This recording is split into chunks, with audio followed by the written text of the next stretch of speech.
അന്ന് തലകുനിച്ച് മടങ്ങേണ്ടി വന്നതുകൊണ്ട്, കഷ്ടപ്പാടും കണ്ണുനീരുമായി അവരുടെയൊക്കെ മുമ്പിൽ ഉത്തരം പറയുവാനില്ലാതെ നിൽക്കേണ്ടി വന്നതുകൊണ്ട് ഇനിയും ഇത്തവണ അതങ്ങനെ സംഭവിക്കത്തില്ല. ഇത്തവണ അതുണ്ടാകത്തില്ല, ഉറപ്പ്. ഞാൻ രതീഷ്, നിങ്ങളായിരിക്കുന്നു പ്രൈസർ ഫാമിലിയുടെ പ്രഭാതമല്ലേ എന്ന പ്രതിദിന വചന സന്ദേശത്തിനൊപ്പം. ഉൽപ്പത്തി പുസ്തകം 16-ാം അധ്യായം 9-ാമത്തെ വാക്യം.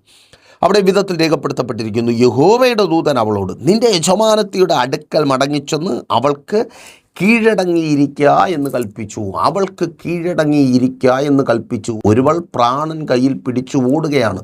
നിന്ന കേട്ട് മടുത്തു, അപവാദം കേട്ടു വയ്യാതെയായി. ഇനി വയ്യ, ഇനി ഇങ്ങനെ ജീവിക്കുവാൻ വയ്യ. ഓടുന്നവൾ ഒറ്റയ്ക്കല്ല, അകത്തൊരുത്തനുണ്ട്. വാഗ്ദത്ത സന്തതിയായ ഹാഗർ എന്ന സ്ത്രീക്ക് ദൈവം അപ്രതീക്ഷിതമായി കൊടുത്ത വാഗ്ദത്ത സന്തതിയായ ഇസ്മായിൽ, അവനെയും ഉദരത്തിലിട്ട് ഓടടാ ഓട്ടം. എവിടെയെങ്കിലും പോയി ജീവിക്കണം, എവിടെയെങ്കിലും പോയി രക്ഷപ്പെടണം. ഈ നശിച്ച വീട്ടിനകത്ത് ഇനി വയ്യ, അല്ലേ? ആമേൻ. അങ്ങനെ ഓടടാ ഓട്ടം ഓടിയ ഒരു സഹോദരി. ഹാഗറിനെ കുറിച്ചല്ല, അത് നമ്മൾ വഴിയേ പറയും. മടുത്ത് നിന്ന കേട്ട്, പരിഹാസം കേട്ട്, വഴി കേട്ട് മടുത്ത് ഇവിടെ നിന്ന് വല്ല വിധേനയും ഒരു അറബ് രാജ്യത്തിലേക്ക് പോയി. വളരെ പ്രതീക്ഷയോടെ കടന്നുപോയി. വിസിറ്റിംഗ് വിസയിൽ 3 മാസം വെയിറ്റ് ചെയ്തു, ജോലി കിട്ടിയില്ല. വീണ്ടും 3 മാസം കൂടെ ഇവിടെ നിന്നുള്ളതൊക്കെ എങ്ങനെയൊക്കെ അറേഞ്ച് ചെയ്തു, അറിയാമല്ലോ. അതേക്കുറിച്ച് ഒരു വിശദീകരണത്തിൻ്റെ ആവശ്യമില്ലല്ലോ. എങ്ങനെയോ ആ 3 മാസം കൂടെ നിന്നു, കയ്യിലുള്ള പൈസ പോയി കിട്ടി, അവിടെ നിന്ന് തിരികെ വന്നു. വളരെ സങ്കടത്തോടെ വീട്ടിനകത്തായിരിക്കുന്നു. ചില മാസങ്ങൾക്ക് ശേഷം വീണ്ടും അതേ അവസ്ഥ. ജീവിക്കുവാൻ നിവർത്തിയില്ല, നല്ലൊരു ജോലിയില്ല, ഒത്തിരി ആവശ്യങ്ങളുണ്ട്, ഒത്തിരി ആഗ്രഹങ്ങളുണ്ട്. വീണ്ടും അതേ സ്ഥലത്തേക്ക് തൻ്റെ ഒരു കൂട്ടുകാരിയുടെ പിൻബലത്തിൽ പോയി.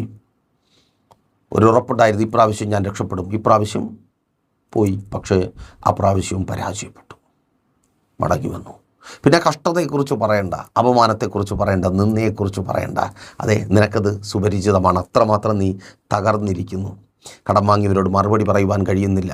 അവിടെ പോയി ജോലി കിട്ടി രക്ഷപ്പെടുമെന്ന് ചിന്തിച്ചു പോയതാ. ഇല്ല, പരാജയപ്പെട്ട് തലകുനിച്ച് നീ മടങ്ങി. പ്രിയ ബ്രദർ, സിസ്റ്റർ, കേൾക്ക്.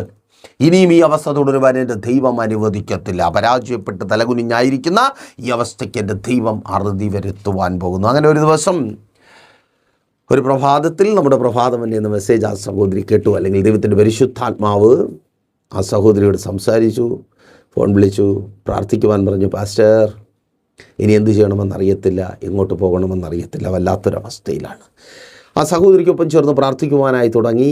പ്രൈസർ ഫാമിലിക്കൊപ്പം ചേർന്ന് പ്രാർത്ഥിക്കുവാനും ഉപവസിക്കുവാനും ആ സഹോദരിയും തുടങ്ങി. ചില മാസങ്ങൾ കഴിഞ്ഞപ്പോൾ ആ സഹോദരി ഒരു വല്ലാത്തൊരവസ്ഥയിൽ, എന്താ പറയുക, ഇരുമനസ്സോടെയെന്നോ പറയണോ വേണ്ടയോ എന്നൊക്കെയുള്ള ശങ്കിച്ചു കൊണ്ടുള്ള രീതിയിൽ ആ സഹോദരി പറഞ്ഞു, പാസ്റ്ററെ, ഒരു വിസ വന്നിട്ടുണ്ട്. ഞാൻ ചോദിച്ചു, ഏത് രാജ്യത്തു നിന്നാണ്? ആ സിസ്റ്റർ പറഞ്ഞു, ഒരു യൂറോപ്യൻ കൺട്രീസിൽ നിന്നാണ്. ഇത്ര രൂപ കൊടുക്കണമെന്നാണ് പറയുന്നത്. എൻ്റെ അവസ്ഥയെല്ലാം പാസ്റ്റർ അറിയാമല്ലോ പാസ്റ്ററെ. ഇവിടെ നിന്ന് ഇങ്ങോട്ടെങ്കിലും പോകണമെന്നുണ്ട്, പക്ഷേ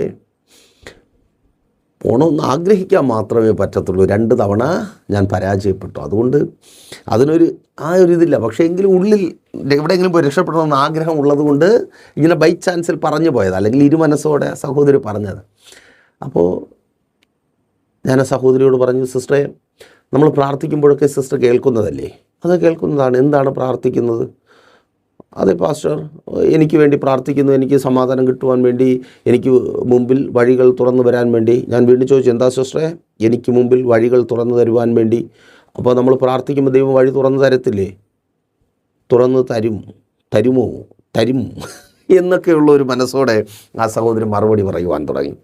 ശരിക്കും ഞാൻ ഒത്തിരി ആശ്ചര്യപ്പെട്ടു. കാരണം ആ സഹോദരി ഈ ദൂതുകളൊക്കെ ഏറ്റെടുത്ത് ഹല്ലേലൂയ സ്തോത്രമൊക്കെ പറയുമ്പോൾ ഞാൻ വിചാരിച്ചു അവരുടെ വിശ്വാസം, അല്ലെങ്കിൽ ആ ഒരു പ്രത്യാശയിൽ. പക്ഷേ അവർ 2 തവണ കടന്നുപോയി. ഈ ചൂടുവെള്ളത്തിൽ വീണ പൂച്ച പച്ചവെള്ളം കണ്ടാൽ പേടിക്കുമെന്ന് പറഞ്ഞ ഒരവസ്ഥയിലായിപ്പോയി.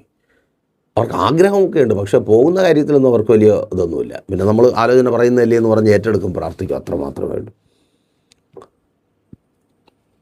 പോകണം, പക്ഷേ പോകുവാൻ ഭയപ്പെടുന്ന അവസ്ഥ. പ്രാർത്ഥിക്കുവാനായിട്ട് തുടങ്ങി. ദൈവത്തിൻ്റെ പരിശുദ്ധാത്മാവ് സഹോദരിയോട് പറഞ്ഞ ഭാഗങ്ങളിലൂടെയാണ് നമ്മളിപ്പോൾ സഞ്ചരിച്ചു കൊണ്ടിരിക്കുന്നത്. സിസ്റ്ററെ, നിങ്ങൾ 2 തവണ പരാജയപ്പെട്ട് മടങ്ങി, പക്ഷേ ഇത്തവണ പരാജയപ്പെടുവാൻ ദൈവം അനുവദിക്കത്തില്ല. ബ്രദർ, ഇനി പരാജയം ഉണ്ടാകത്തില്ല. അവിടെ കർത്താവ് നിനക്ക് വേണ്ടി അത്ഭുതം പ്രവർത്തിക്കും.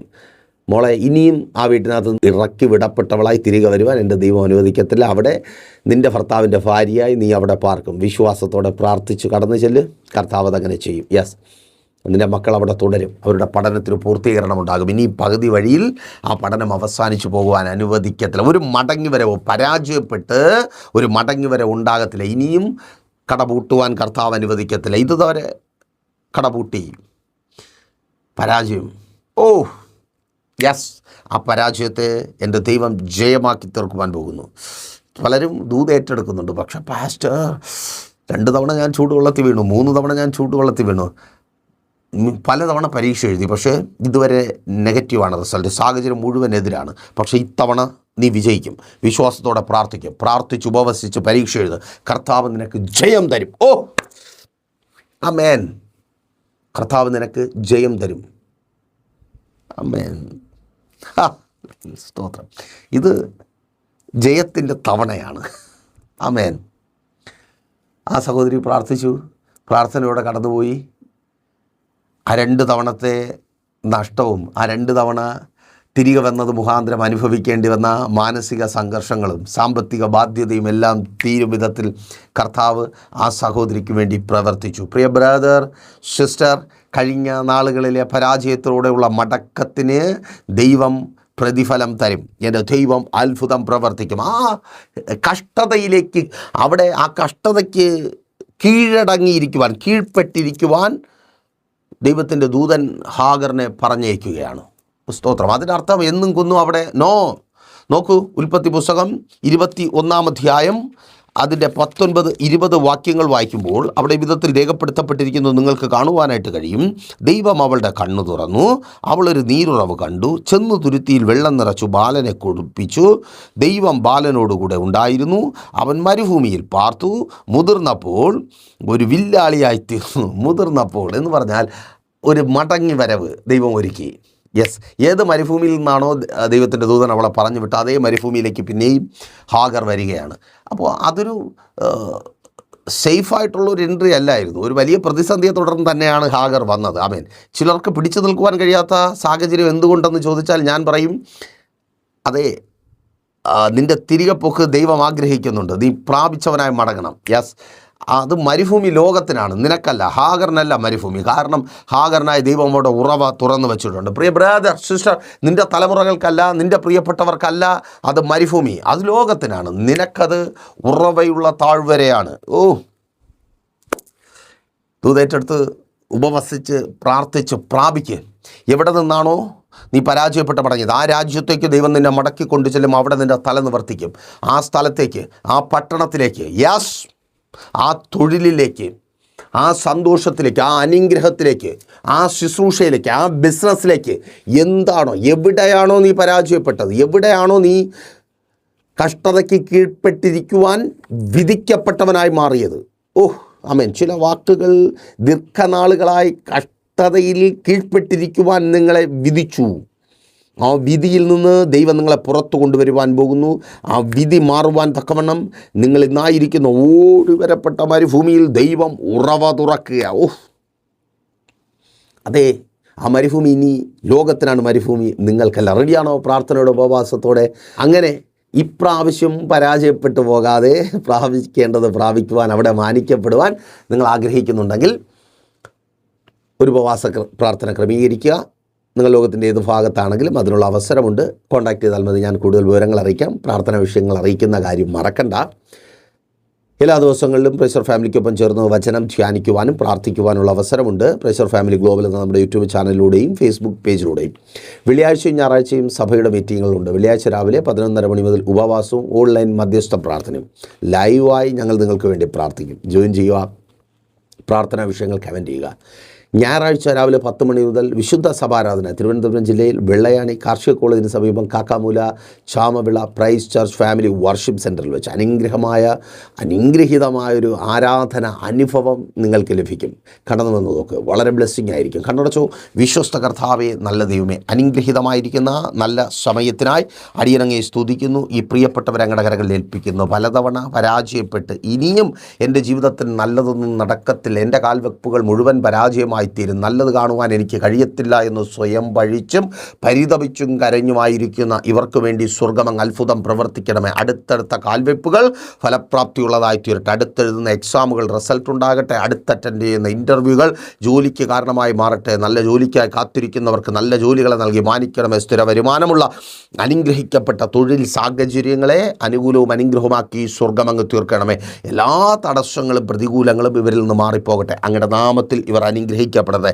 ഇതവരുടെ അത്ഭുതത്തിൻ്റെയും ദൈവപ്രവൃത്തിയുടെയും വാഗ്ദാന നിവൃത്തിയുടെയും ദിവസമായി തീരട്ടെ. യേശുവേ, നല്ല കർത്താവേ, അപ്പനങ്ങ് അത്ഭുതം പ്രവർത്തിക്കണമേ. രോഗികൾക്ക് വേണ്ടി പ്രാർത്ഥിക്കുന്നു. സ്വർഗ്ഗം സൗഖ്യമാക്കണം. എല്ലാ രോഗബന്ധനങ്ങളും മാറിപ്പോകട്ടെ. ഡിപ്രഷനുകളും ഉറക്കമില്ലായ്മകളും സൂയിസൈഡൽ ടെൻഡൻസികളും മാറിപ്പോകട്ടെ. അങ്ങയുടെ നാമത്തിൽ ഇവർ സൗഖ്യമായി തീരട്ടെ. വിവാഹബന്ധങ്ങൾ നടക്കട്ടെ. ഉദരഫലങ്ങൾ ജനിക്കട്ടെ. തലമുറകളില്ലാതെ ഭാരപ്പെടുന്നവർ അത് മുഖാന്തരം അനുഭവിക്കുന്ന കലഹങ്ങളും കലക്കങ്ങളും മാറിപ്പോകട്ടെ. മദ്യപാന വ്യഭിചാര വെറിക്കൂത്തുകൾ കുടുംബങ്ങൾക്കകത്തുനിന്ന് മാറിപ്പോകട്ടെ. ഭവനങ്ങളില്ലാത്തവർക്ക് ഭവനം നൽകണമേ. വസ്തുക്കളില്ലാത്തവർക്ക് വസ്തുക്കൾ നൽകണമേ. വാഹനങ്ങളില്ലാത്തവർക്ക് വാഹനങ്ങൾ നൽകണമേ. ശുശ്രൂഷകന്മാർ അനുഗ്രഹിക്കപ്പെടട്ടെ. ബിസിനസ്സുകൾ ചെയ്യുന്നവർ അനുഗ്രഹിക്കപ്പെടട്ടെ. ബിസിനസ്സുകൾക്ക് പുതിയ പുതിയ അനുകൂലമായ സാഹചര്യങ്ങൾ ഒരുങ്ങപ്പെടട്ടെ. സഹായികളിൽ നിൽക്കട്ടെ. വെല്ലുവിളിക്കുന്ന മാനുഷികവും പൈശാചികവുമായ എല്ലാ പോരുകളും അഴിഞ്ഞു മാറട്ടെ. അങ്ങയുടെ നാമത്തിൽ ഇവർ അനുഗ്രഹിക്കപ്പെടട്ടെ. കർത്താവായ യേശു ക്രിസ്തു മുഖാന്തരം പ്രാർത്ഥന കേട്ട കൃപയ്ക്കായി സ്തുതിക്കുന്നു. ആമേൻ. അപ്പോൾ മറക്കാതെ നിങ്ങളുടെ വലിയ അഭിപ്രായങ്ങളും നിർദ്ദേശങ്ങളും ഞങ്ങളെ അറിയിക്കുക മാത്രമല്ല, നിങ്ങളുടെ പ്രിയപ്പെട്ടവരെയും പ്രഷർ ഫാമിലിക്കൊപ്പം ചേർത്ത് നിർത്തുക. നിങ്ങളും പ്രഷർ ഫാമിലിക്കൊപ്പം ചേർന്ന് നിൽക്കുക, പ്രാർത്ഥിക്കുക, ഉപവസിക്കുക, അവിടെ ഉറച്ചു നിന്ന് പ്രാപിക്കുക. നാളെ ദൈവം വെച്ചാൽ നമ്മൾ ഒരുമിച്ചായിരുന്നു കേട്ടനുഗ്രഹം പ്രാപിച്ച പ്രഷർ ഫാമിലിയുടെ പ്രഭാതമനെ പ്രതിദിന വചന സന്ദേശത്തിനൊപ്പം നമ്മൾ ഒരുമിച്ച് തന്നെയായിരിക്കും. അതുവരെയ്ക്കും പ്രിയർ, ഹാവ് എ നൈസ് ഡേ. പ്രേഷർ ഫാമിലി ഗ്ലോബൽ മിനിസ്ട്രിയുടെ വിശുദ്ധ സഭാരാധന എല്ലാ ഞായറാഴ്ചയും രാവിലെ 10 മണി മുതലും എല്ലാ വെള്ളിയാഴ്ചകളിലും ഉപവാസവും ഓൺലൈൻ മധ്യസ്ഥ പ്രാർത്ഥനയും രാവിലെ 11 മണി മുതലും ഞങ്ങൾ നിങ്ങൾക്കായി ലൈവിൽ പ്രാർത്ഥിക്കുന്നു. നിങ്ങളുടെ പ്രാർത്ഥനാ വിഷയങ്ങൾ കമന്റ് ചെയ്യുക. പ്രേഷർ ഫാമിലി ഗ്ലോബൽ എന്ന നമ്മുടെ യൂട്യൂബ് ചാനലിലൂടെ നിങ്ങൾ ലോകത്തിന്റെ ഏത് ഭാഗത്തായിരുന്നാലും ഞങ്ങൾക്കൊപ്പം ചേർന്ന് പ്രാർത്ഥിക്കുവാനും ആരാധിക്കുവാനും അവസരമുണ്ട്. നേരിട്ട് ആരാധനയിൽ പങ്കെടുക്കുവാനും വിടുതൽ പ്രാപിക്കുവാനും ആഗ്രഹിക്കുന്നവർ ഞായറാഴ്ച രാവിലെ കാർഷിക കോളേജിനടുത്ത് കാക്കാമൂല ചാമവിളയിലെ പ്രഷർ ഫാമിലി വർഷിപ്പ് സെന്ററിലേക്കും നിങ്ങളുടേതായ ഒരു വിഷയത്തിനു വേണ്ടി പ്രാർത്ഥിക്കുവാനും കൗൺസിലിംഗിനുമായി സ്ക്രീനിൽ കാണുന്ന നമ്പറിൽ കോൺടാക്ട് ചെയ്യുക. നിങ്ങൾക്കും ഈ പ്രോഗ്രാം സ്പോൺസർ ചെയ്യുവാനും കർത്താവായ യേശു ക്രിസ്തുവിന്റെ സുവിശേഷം അനേകരിലേക്ക് എത്തിക്കുവാനും അവസരമുണ്ട്. പ്രാർത്ഥനയോടെ വിളിക്കുക. ആമേൻ.